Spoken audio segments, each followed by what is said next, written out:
Por que todo mundo odiou os judeus? Essa é uma pergunta incômoda, mas que atravessa séculos de história. Dos tempos medievais às tragédias do século XX, os judeus foram alvo de perseguições, acusações e violências que mudaram de forma, mas nunca deixaram de existir.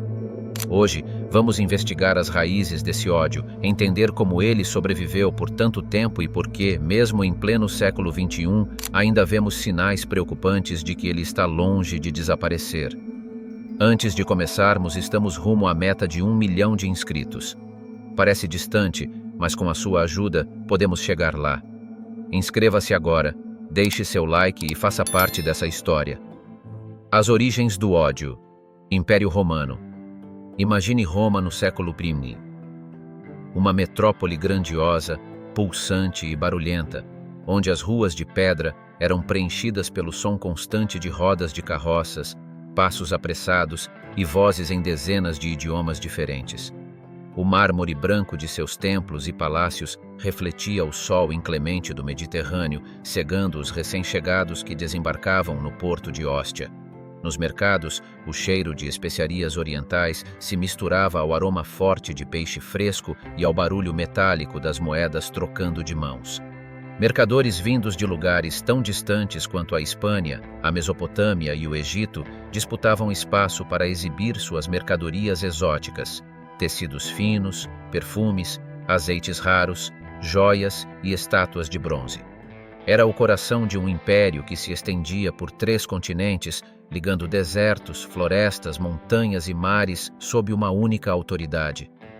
Uma verdadeira torre de Babel, onde deuses gregos compartilhavam altares com divindades egípcias, onde templos orientais surgiam ao lado de santuários romanos dedicados a Marte e a Júpiter.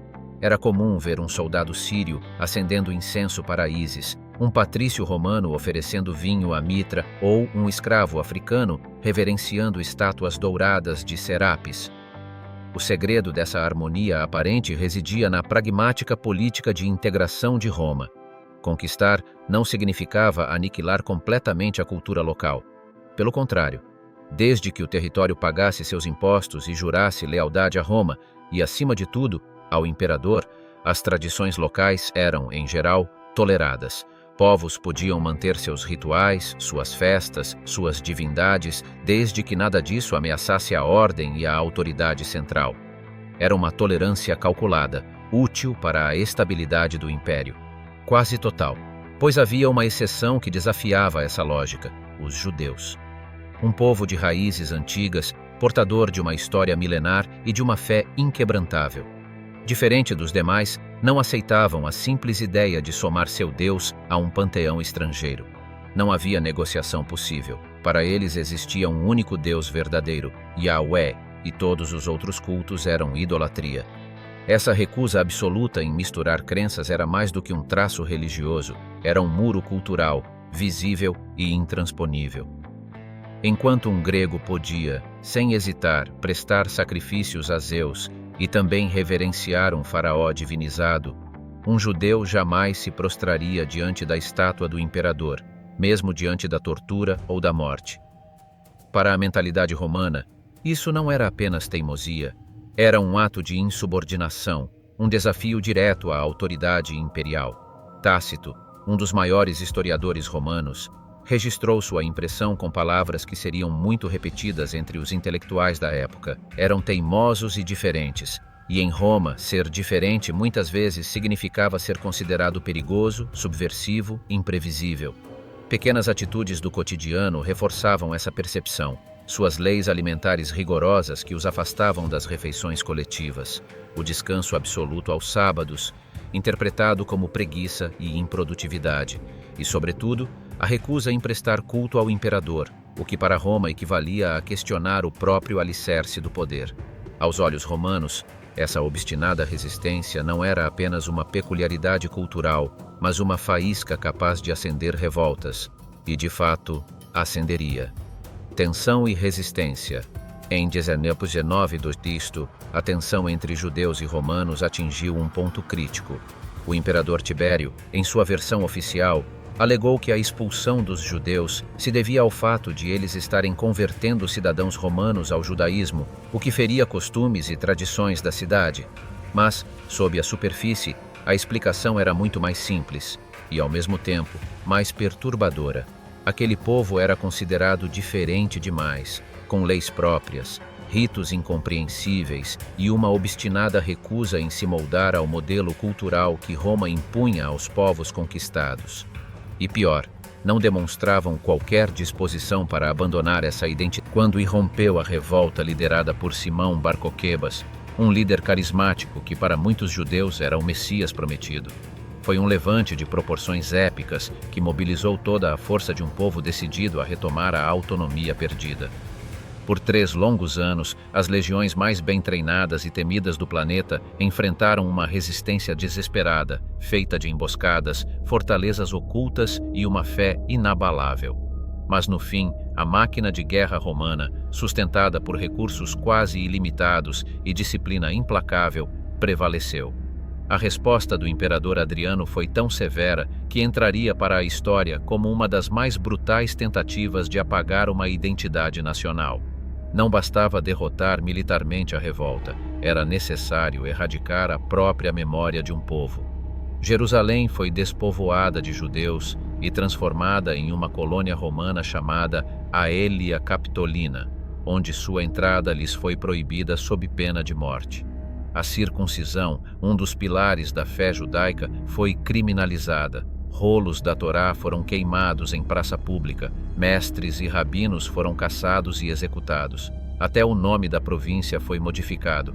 A Judéia deixou de existir oficialmente, rebatizada como Síria-Palestina, numa tentativa calculada de apagar qualquer ligação histórica entre os judeus e sua terra ancestral. Foi ali que se plantou uma semente amarga, destinada a germinar por séculos. Na mentalidade europeia, começava a se consolidar a imagem dos judeus como eternos estrangeiros. Um povo que nunca se integrava completamente, que vivia à margem das sociedades onde habitava e que, por isso, era considerado suspeito e potencialmente perigoso. Esse estigma, moldado pela humilhação e pelo exílio forçado, passaria de geração em geração, atravessando impérios e fronteiras. O que Roma não poderia prever é que, ao tentar resolver o problema com ferro e fogo, estava estabelecendo um padrão de perseguição que se repetiria, com variações, por quase 2 milênios, das fogueiras da Inquisição aos guetos da Idade Média, até culminar nas tragédias mais sombrias do século XX. Do fanatismo à economia. Cristianismo.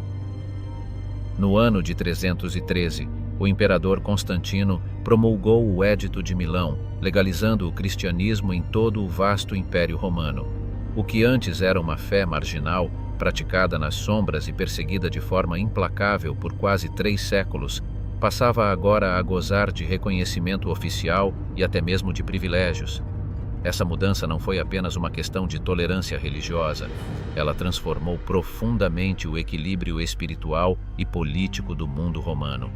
Pela primeira vez, os cristãos deixavam de ser vistos como inimigos do Estado para se tornarem parceiros de sua administração. E pouco a pouco, a fé que nascera nas casas e catacumbas passaria a se sentar nos tronos e palácios. Mas essa guinada histórica teve um efeito colateral sombrio. Com o cristianismo elevado ao status de religião protegida e favorecida, surgia também um novo tipo de hostilidade contra os judeus. Não mais a hostilidade difusa das ruas, mas um ódio religioso com respaldo institucional. O cristianismo nascera no seio do judaísmo, partilhando com ele não apenas a herança espiritual e as escrituras, mas também práticas, símbolos e uma visão de mundo moldada pela tradição hebraica. Contudo, à medida que crescia e se afastava de suas origens, passou a se definir não pela continuidade, mas pela ruptura. Ganhou força então a doutrina do supersessionismo, a crença de que Deus, tendo rejeitado o povo judeu por ter supostamente recusado o Messias, teria escolhido os cristãos como seu novo e verdadeiro povo eleito. Era uma ideia simples, mas devastadora, pois transformava a antiga comunidade da fé num exemplo vivo de rejeição divina, criando uma base teológica para séculos de desprezo e perseguição. A retórica antijudaica foi assumida por vozes influentes da igreja primitiva. Padres e bispos, considerados autoridades morais e espirituais, passaram a pronunciar sermões inflamados que retratavam os judeus como assassinos de Cristo, traidores e inimigos de Deus. São João Crisóstomo, um dos mais respeitados pregadores da Antiguidade Tardia, descreveu-os em termos que hoje soam como puro veneno retórico, mas que na época moldaram mentalidades e foram repetidos incansavelmente por gerações.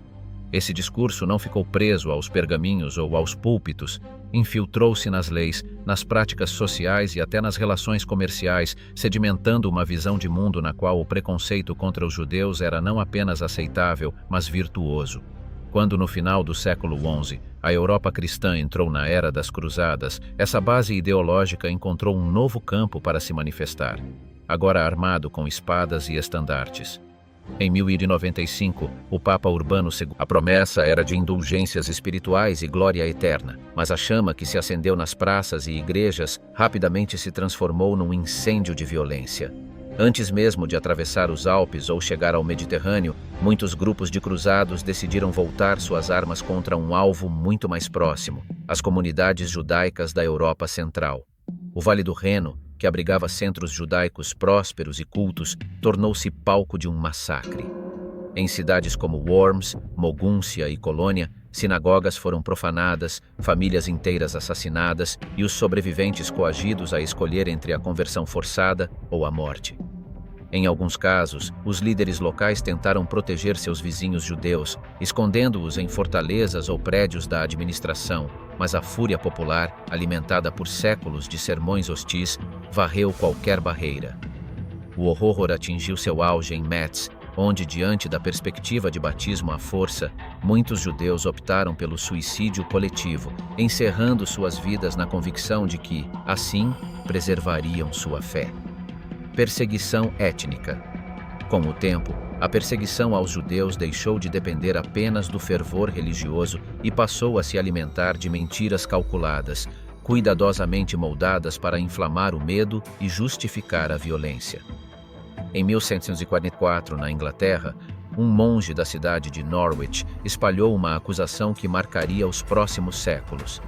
Afirmava que os judeus locais haviam sequestrado e assassinado um menino cristão, William, para usar seu sangue num ritual pascal.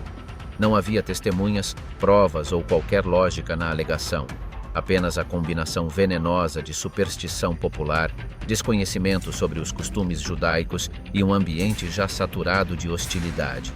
Mas a mentira se espalhou como fogo em palha seca.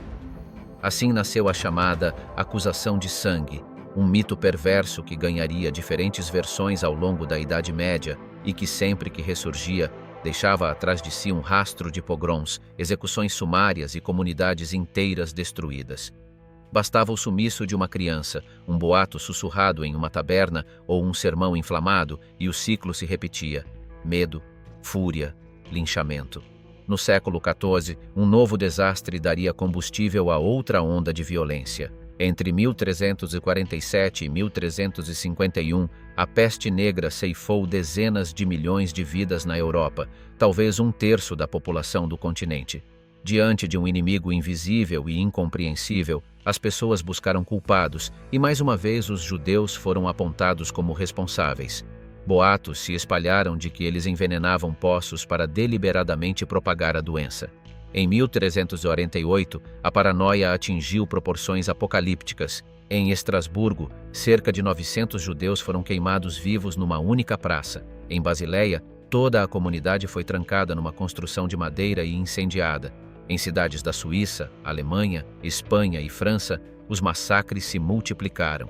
Historiadores estimam que, nesse período, até 60% da população judaica da Europa não morreu da peste em si, mas da violência nascida do pânico coletivo. Já na Idade Média tardia, outro eixo de exclusão e hostilidade se consolidava, desta vez com motivação econômica. A Igreja Católica proibia cristãos de emprestar dinheiro a juros, classificando tal prática como pecado de usura. Ao mesmo tempo, leis e regulamentos locais impediam os judeus de possuírem terras ou ingressarem na maioria das corporações de ofício. Empurrados por essas restrições, muitos se viram forçados a atuar no crédito e na cobrança de dívidas, um setor impopular, mas necessário. Essa função, que lhes fora imposta, logo se tornaria mais uma arma contra eles. Aqueles que dependiam dos empréstimos judeus para financiar negócios ou resgatar propriedades eram os mesmos que, em tempos de crise, os acusavam de ganância e exploração. Governantes rapidamente perceberam o potencial político dessa situação.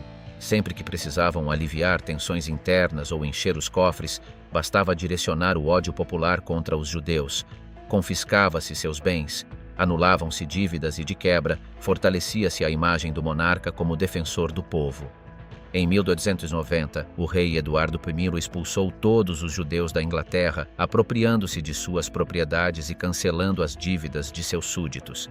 A França seguiu o exemplo em 1396. Na Espanha, em 1492, os reis católicos, após a Reconquista, ofereceram apenas duas opções: conversão ou exílio.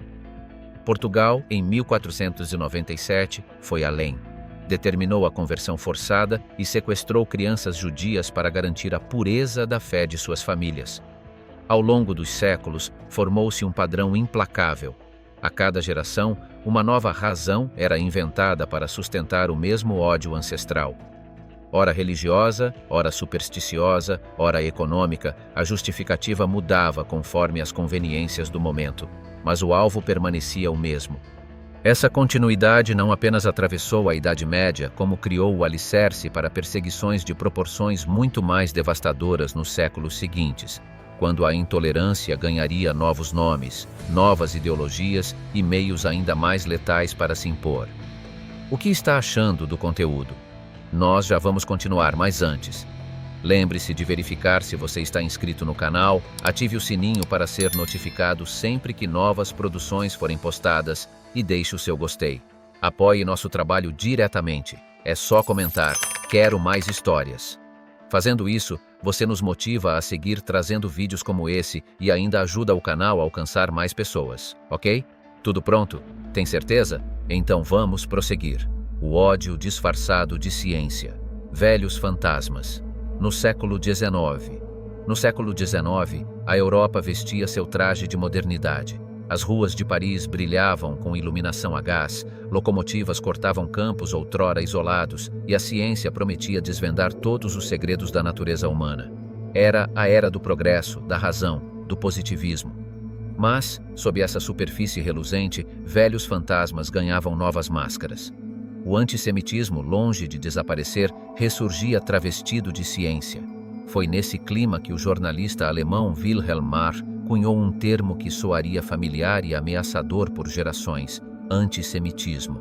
A palavra, longe de se limitar ao preconceito religioso medieval, agora se apoiava em teorias raciais que afirmavam uma hierarquia natural entre os povos. Autores como Arthur de Gobineau espalhavam a ideia de que a história da humanidade era um conflito entre raças superiores e inferiores, e, nesse quadro fictício, os judeus eram colocados nos degraus mais baixos. O ódio não dependia mais da fé que professavam. Mesmo a conversão não purificaria um sangue considerado impuro. Essa falsa ciência ganhava legitimidade acadêmica e circulava nas páginas de jornais respeitados, misturando biologia mal interpretada com preconceitos ancestrais. E enquanto os laboratórios descobriam bactérias e vacinas, nas ruas e salões políticos fermentava uma nova bactéria social, a do racismo pseudocientífico. No final do século XIX, um texto forjado na Rússia imperial deu combustível extra a essa engrenagem de ódio.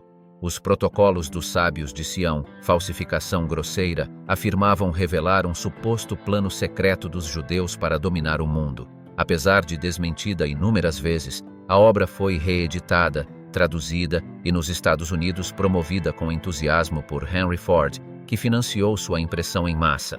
De panfleto marginal, tornou-se propaganda global. O preconceito não vivia apenas nos livros e panfletos. Ele se infiltrava nos tribunais e nas decisões de Estado. Em 1894, a França, berço da liberté, égalité, fraternité, condenou injustamente o capitão Alfred Dreyfus por traição. Sua culpa? ser judeu.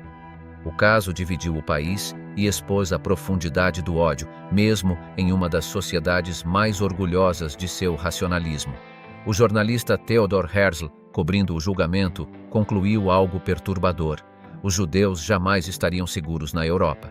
Dessa constatação nasceu o sionismo político moderno, com a defesa de um Estado judeu como única garantia de sobrevivência. Escalada do antissemitismo e as guerras mundiais. As primeiras décadas do século XX pareciam confirmar de forma trágica as previsões de Theodor Herzl sobre a inevitabilidade de um Estado judeu. O antissemitismo não era mais apenas um resquício medieval ou uma hostilidade isolada. Ele se mostrava persistente, adaptável e mortalmente eficaz. Após a Primeira Guerra Mundial, a Alemanha, derrotada e humilhada pelo Tratado de Versalhes, mergulhou em uma crise multifacetada: econômica, política e social. A hiperinflação corroía poupanças e salários, os empregos eram escassos e a vergonha nacional pairava sobre a população como uma nuvem tóxica. Nesse ambiente, a necessidade de encontrar culpados para explicar a catástrofe tornou-se irresistível. Foi nesse terreno fértil que nacionalistas, veteranos de guerra ressentidos e propagandistas hábeis deram forma ao mito da punhalada pelas costas, Dolchstoßlegende.